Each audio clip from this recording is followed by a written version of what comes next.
ഓ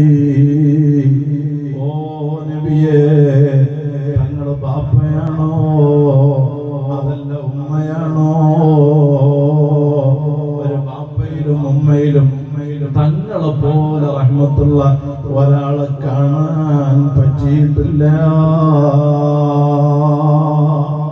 ഖുർആൻ റഹ്മത്ത് കൊണ്ട് വാഴ്ത്തി പറഞ്ഞ വമാ അർസൽനാക ഇല്ലാ റഹ്മത്തൻ ലിൽ ആലമീൻ, ലോകത്തിന് സർവ്വ ലോകർക്കും ലോകത്തിനും റഹ്മത്തായിട്ടല്ലാതെ നബിയെ തങ്ങളെ നാം അയച്ചിട്ടില്ല. ആ റഹ്മത്തായ തങ്ങളുമായി ബന്ധപ്പെട്ടുകൊണ്ടല്ലാതെ, ആ ബന്ധവും മഹബത്തും നിലനിർത്തിയിട്ടല്ലാതെ രണ്ട് ലോകത്തിൽ രക്ഷപ്പെടാൻ ഒരു വിശ്വാസിക്ക് സാധ്യമേ അല്ല. ആ തങ്ങളെ മാറ്റി നിർത്തിയിട്ട് അവിടുത്തെ മഹബത്ത് ഉൾക്കൊള്ളാതെ അത് പ്രകടിപ്പിക്കാതെ റബ്ബിങ്കൽ അത്തരക്കാർക്ക് ഒരു കബൂലുമില്ല, ഒരു സ്വീകാര്യതയുമില്ല.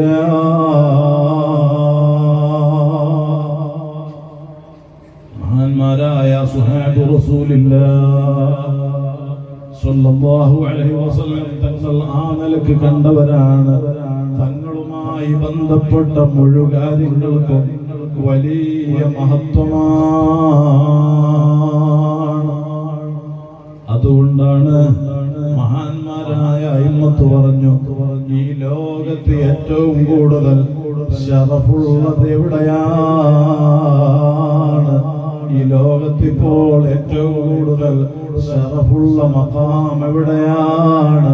ശറഫുള്ള സ്ഥലം എവിടെയാണ്? പരിശുദ്ധ കഅബയെക്കാളും മസ്ജിദുൽ ഹറാമിനെക്കാളും മറ്റെല്ലാത്തിനേക്കാളും ഏറ്റവും ശ്രേഷ്ഠമായ സ്ഥലം റഹ്മത്തുൽ ലിൽ ആലമീൻ സ്വല്ലല്ലാഹു അലൈഹി വസല്ലം തങ്ങളുടെ ശരീരം തൊട്ട് കിടക്കുന്ന ശറഫാക്കപ്പെട്ട ഖബറു ശരീഫല്ലയോ? അതിന് ബഹുമാനവും മഹത്വവും ഉണ്ടാവാനുള്ള കാരണം തങ്ങളത്തെ ശരീരം തട്ടിക്കിടക്കുന്നത് കൊണ്ടല്ലയോ?